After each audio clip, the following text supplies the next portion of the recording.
पेशावर का कर्नल शेर खान स्टेडियम तोपों की घन गरज से गूंज उठा।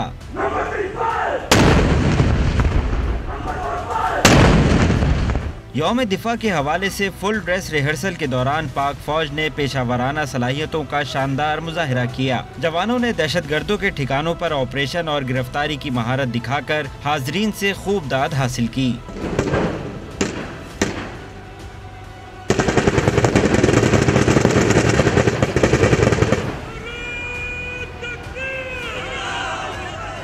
मार्शल आर्ट्स के मुजाहिरे के दौरान जवानों ने ईंटें तोड़कर ताकत का दिलकश मुजाहिरा किया। घोड़ों पर तवाजुन और नेजाबाजी के मुजाहिरों ने देखने वालों पर सहर तारी कर दिया। रेस्क्यू एहलकारों की तरफ से जख्मियों की तिब्बी इमदाद की रिहर्सल भी की गई।